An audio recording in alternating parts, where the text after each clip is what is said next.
Hello everyone, and welcome back into my kitchen. Come on, let's make this thing.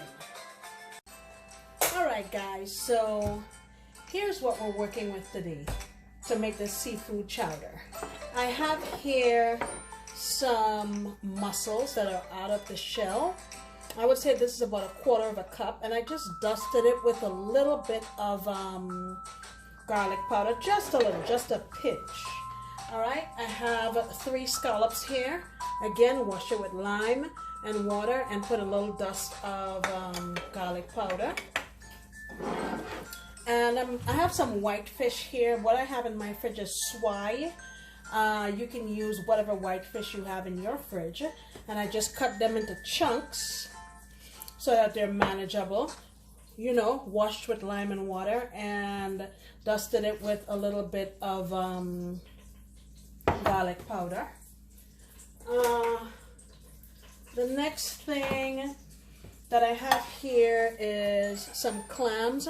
I have 2 cans of this, and I put them in here with all the liquid as well. I have 3 jumbo size shrimp. Those are going to be really good for presentation and also for flavor, so I'm going to add those. And here are our aromatics. I have here 1/2 a large onion that I cubed. I have 2 stalks of celery. I would say that's about 3/4 cup or so. And I have here some carrots that I cut into cubes. I would say this is about 1 cup.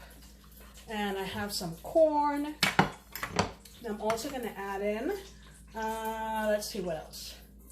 Oh, clam juice. Alright, let's head on over to the stove and I'll show you what we're doing. Alright guys, I hope you can see properly. You already know what time we're recording, night. Alright, so first, what I have in this pan here, I have 3 tablespoons of bacon grease.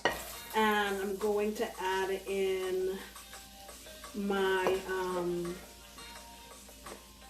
onion. Actually, let me add in the carrots. So onion, celery, and carrots. The carrots need some time to soften, so I'm going to add them in there. And get my heat on there, medium-high. And just saute and sweat this so that it can break down a little bit. I'm going to add in, I have a sprig of thyme. I don't know if I mentioned that earlier. Alright, so that's going to go in. And I'm going to go here, I would say maybe for about 4 or 5 minutes. And then we'll come on back. Alright, so this has been going here for a couple of minutes. And I'm going to go in with my corn. This is frozen corn, so I want to give it a chance to also saute. We'll go for a couple more minutes. Alright, so now I have a couple tablespoons of just regular old all-purpose flour. And we back my heat down a little bit. I want to give that a chance to kind of cook off the raw flavor. And then we'll move on.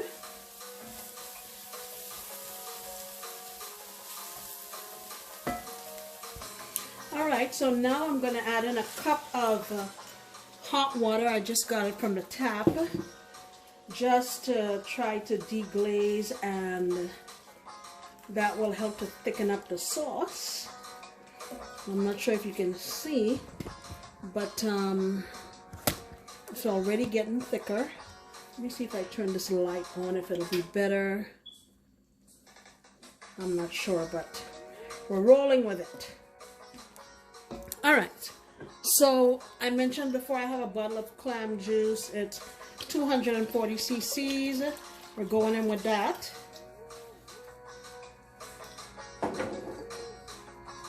Give that a chance to go here for a minute or so.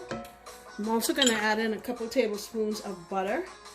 I'm using salted. If you have unsalted, use that. No problem. Let me let this heat up a little bit.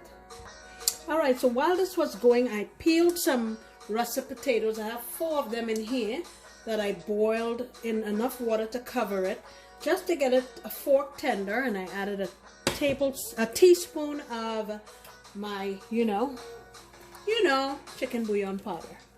All right, so this is going here. Let me add in a few cracks of my pepper. You can add as much or as little as you want. Okay.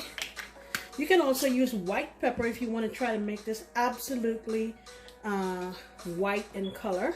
I'm gonna add a little kick with a little bit of cayenne. I'm calling that a 1/2 teaspoon. And also add, ooh, well that's not good. This is my garlic powder. I'm adding about a teaspoon. Oh well, I have to recover from that, I guess. And now let me add in, remember my clams that I had in liquid? I'm adding those in here. Not a whole lot, just I would say the zest of like a 1/2 of a lemon.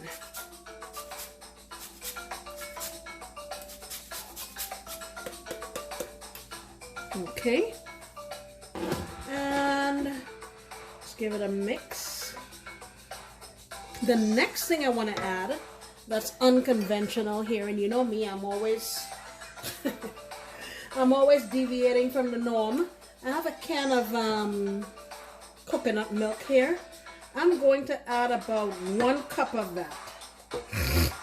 So 1 cup of coconut milk. And let that go around here. I also have some whole milk that I want to use up. I have about a cup, I would say. You know me, I'm always trying to use up what I have, and I just open my fridge, see what I have, and roll with it. So that's what we're doing. All right, let me bring this up to temperature, and then we'll move on. All right, so now I'm going to add in, it's been about 3 or 4 minutes, I'm going to add in my potato. And what I'm going to do to help, let me bring this away. What I'm going to do to help thicken up the sauce is to crush some of the potatoes in there. We had already made sort of a roux and added that flour in there, but we can also use our potato, and I just smash them on the edge of the pot like so, so that it will thicken up the sauce. So I am going to let this go here again for another 3 or 4 minutes because I want this to come up to temperature very nicely. And the last thing we're going to add is our seafood. So while we're doing this, let me give this a taste to see how it's looking.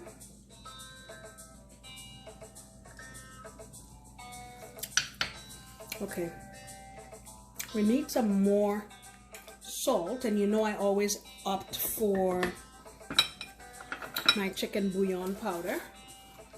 I'm going to add in about 2½ tablespoons. Of course you can use chicken stock or seafood stock. That would be fine too, but this is what I have and I'm going to use it. Alright, I will be back. Alright guys, this has been going here for about 4 to 5 minutes, and I'm going to start now adding in my seafood. I'm going to go with my fish first. I just don't want my fish to overcook and my seafood, that's why I'm waiting till the last minute. Going with my mussels.